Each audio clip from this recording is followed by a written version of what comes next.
Tayyab Erdogan, सदर of Turkey, ये हर speech में कश्मीर को मेंशन करते थे, मगर आज इन्होंने साइप्रस मेंशन किया, लिबिया मेंशन किया, लबनान मेंशन किया, इजराइल फलस्तीन ऑब्वियसली मेंशन किया, यूक्रेन मेंशन किया, मगर इन्होंने पहली बार हालिया तारीख में कश्मीर को इग्नोर।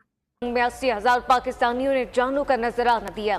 पाकिस्तान को दहशतगर्दी के में 150 अरब डॉलर का नुकसान हुआ। इन तमाम मामलात में पाकिस्तान का कोई कसूर या कोई जिम्मेदारी नहीं। तुर्की के विदेश मंत्री ने भी यूएन में इस बात को दोहराया कि अब यूएन में बदलाव की बेहद जरूरत है। तुर्की के विदेश मंत्री हकान फिदान ने इस बात को दोहराया कि अब रिफॉर्म्स की जरूरत आ गई है। समिट ऑफ द फ्यूचर में बोलते हुए तुर्की के विदेश मंत्री ने कहा कि आज के दौर में यूनाइटेड नेशन अपना काम नहीं कर रहा है, जिसकी वजह से इसका गठन हुआ। आज नमस्कार दोस्तों, चैनल पर आपका हार्दिक अभिनंदन है।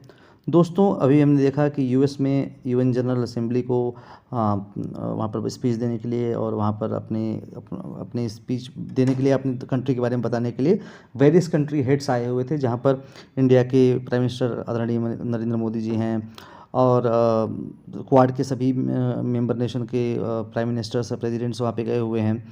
तो दोस्तों, उसमें पाकिस्तान के प्राइम मिनिस्टर भी गए हुए हैं और एक जनरल कपड़े में पहन के वो घूम रहे थे, क्योंकि उनको कोई वहाँ पर भाव नहीं दे रहा, उनको कोई पूछ रहा वहाँ पर। तो दोस्तों, ऐसा लगा सबने उनको वेटर समझ लिया।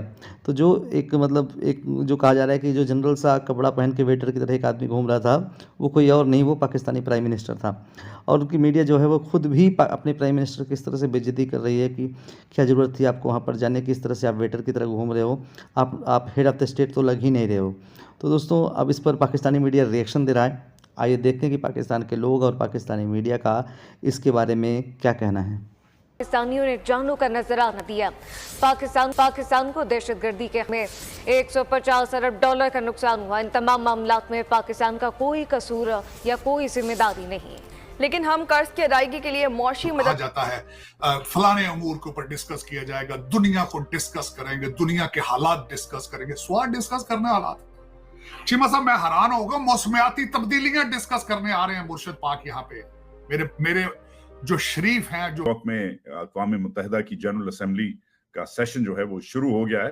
अब आपको पता है पाकिस्तान का सबसे बड़ा मुद्दा 77 साल से कश्मीर पे मबनी है और पाकिस्तान डिपेंड करता है कि जब पाकिस्तान कश्मीर का मुद्दा उठाए, क्योंकि कश्मीर का मुद्दा अक़वाम मुत्तहिदा का मुद्दा है, it's one of the longest standing disputes at the United Nations, मगर फिर भी पाकिस्तान के जो एलाइज हैं, इत्तेहादी अब कम बोलने लग गए हैं। एक जमाने में ये शख्स जो तकरीबन 1.5-2 दहाइयों से तुर्की को रूल कर रहा है, ये शख्स अपनी ऐसा बंदा जो सालों से, दहाइयों से हर साल कश्मीर को मेंशन करता है कि कश्मीर का डिस्प्यूट सॉल्व होना चाहिए।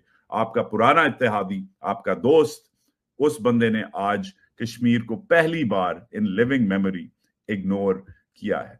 शायद कश्मीर ऑफ रेडार चला गया है, शायद कश्मीर पाकिस्तान के लिए इंपॉर्टेंट नहीं है। आपके एक और दोस्त मलेशिया ने भी टर्की कश्मीर को इग्नोर। इस कड़ी में सबसे पहले चिली और तुर्की जैसे देशों ने यूएनएससी में बदलाव की मांग की है। चिली के राष्ट्रपति ने भी स्टेज से बात करते हुए साफ तौर पर कहा, भले ही आज हम इसमें बदलाव नहीं देख रहे हैं, लेकिन हमें उम्मीद है कि इसमें बदलाव जरूर होगा। इसके बदलाव से न सिर्फ एक बेहतर दुनिया बनेगी, बल्कि आने वाले वक्त में एक बेहतर भविष्य और बेहतर कल का निर्माण होगा। उन्होंने यूनाइटेड नेशन में बदलाव की बात को दोहराया है। उन्होंने कहा कि ये साल 2024 है, साल 1945 नहीं है। हमें वीटो के बारे में भी सोचने की जरूरत है। तुर्की के विदेश मंत्री ने भी यूएन में इस बात को दोहराया कि अब यूएन में बदलाव की बेहद जरूरत है। तुर्की के विदेश मंत्री हकान फिदान ने इस बात को दोहराया कि अब रिफॉर्म्स की जरूरत आ गई है। समिट ऑफ द फ्यूचर में बोलते हुए तुर्की के विदेश मंत्री ने कहा कि आज के दौर में यूनाइटेड नेशन अपना काम नहीं कर रहा है, जिसकी वजह से इसका गठन हुआ। आज हमें इन दोनों देशों ने खुलकर इस बात को दोहराया है कि अब यहाँ पर बदलाव करने की जरूरत है। Fortunately, the United Nations cannot display the leadership that it should in the face of ever-growing threats against humanity.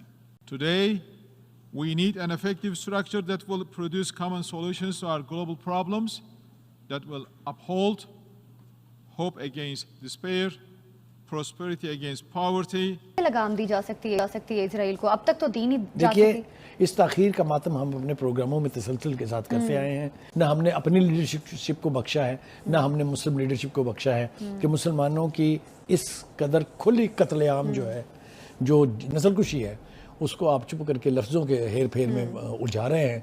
Practically कोई मदद करने के लिए तैयार नहीं है। 2-3-4 ऐसे काम हैं जो जंग में शामिल हुए बगैर किए जा सकते हैं। Boycott of Israeli goods across the Muslim world, बहरी रास्ते बंद कर दें, बरी रास्ते बंद कर दें, एयर स्पेस बंद कर दें। कहाँ जाएगा इसराइल? मुझे सर पैसे दियो ना। लंदन च कहंदे बच्चों ने हाय कहंदे बच्चों ने सिर्फ 300 प्रॉपर्टियां ने कभी 400 हो जाने की गल कहंदे सिर्फ 10 शुगर मिलां ने पाकिस्तान दे विच बच्चे कहंदे भुखे रह गए। की करिए यार? अडानी साहब दे कोल इन्ने पैसे ने, साडे कोल कुछ भी नहीं है। साडे कोल सिर्फ 5 जहाज ने, 10 हो जाने ते की फर्क पैदा है? चलो पता नहीं फिर मेरा मकसद चलाने वाले कौन हैं, चला कौन रहे हैं, मुल्क के खुदादाद को कौन चला रहा है, मेरे समझ से बाहर है। से निकली ना हमारी इंडस्ट्री, ना हमारी टेक्नोलॉजी, ना हमारी साइंस, ठीक है, ना हमारे कोई ऐसे बिजनेसमैन। मैकडोनल्ड बाहर का, KFC बाहर का, वॉलमार्ट बाहर का, बड़ी बड़ी टेक्नोलॉजी की कंपनी, ठीक है, एप्पल बाहर की, माइक्रोसॉफ्ट, जापान देख लें, सारे बढ़ गए। तो जब हमारे मुल्क में ऐसी टेक्नोलॉजी नहीं है तो पैसा कहाँ से आएगा? बात तो ये है ना। ये सारे खड़े हैं, इनको पूछें, माँ बाप घर जाएं, सबसे बड़ा मसला पैसे का है। जिंदगी गुजारनी है ना भाई, हलाल तरीके से कमाना है। तो मुल्क तरक्की करेगा हमारा जब हमारे यहाँ दहशतगर्दी नहीं होगी, डेवलपमेंट होगी, साइंस एंड टेक्नोलॉजी होगा, ये चीज़ों से मुल्क तरक्की। सर, जब से इंडिया के प्राइम मिनिस्टर नरेंद्र मोदी अपने 2 रोज़ा दौरे पर अमेरिका के हैं, जो बाइडन उनसे कई बार मिल चुके हैं। इवन के इंडिया के प्राइम मिनिस्टर नरेंद्र मोदी जो बाइडन के घर पर गए, और अगर हम पाकिस्तान के प्राइम मिनिस्टर की बात करें तो वो भी अमेरिका जा रहे हैं 2 रोज़ लंदन में ठहरने के बाद। लेकिन अभी तक जो बाइडन सर से मिलने का उनका जो शेड्यूल है वो फाइनलाइज नहीं हो पा रहा। सुनने में आ रहा है कि जो बाइडन पाकिस्तान के प्राइम मिनिस्टर शहबाज शरीफ से नहीं मिल का अंदरूनी मसला है और आप चुप हैं। 1 महीना पुराना ये वीडियो है।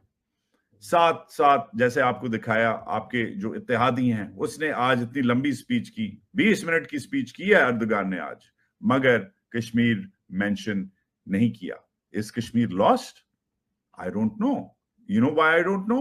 Because beggars aren't choosers. ये मोदी साहब जो हैं, उन्होंने इनसे कुछ देर पहले स्पीच की। मोदी साहब विकास के लिए ग्लोबल संस्थाओं में रिफॉर्म्स आवश्यक है। Reform is the key to relevance. India obviously अपनी बात कर रहा है और इंडिया रिफॉर्म्स की बात कर रहा है, अक़वाम मुत्तहिदा में रिफॉर्म्स की बात कर रहा है। इंडिया एक्चुअली कोशिश कर रहा है कि उसे UN सिक्योरिटी काउंसिल में एक परमानेंट सीट मिले। मोदी साहब अपने मुल्क का ये बहुत इंपॉर्टेंट मुद्दा जो है दोस्तों, पाकिस्तानियों को सुनकर हंसी आती है। कहाँ से आते हैं ऐसे लोग? ऐसा लगता है ये लोग हमारे गोले के नहीं हैं, किसी और गोले से आए हैं। कितने तेजस्वी हैं ये लोग। आप सभी हंसते रहिए और पाकिस्तानी कॉमेडी का मजा लेते रहिए, और चैनल को सब्सक्राइब करना और शेयर करना ना भूलें। धन्यवाद।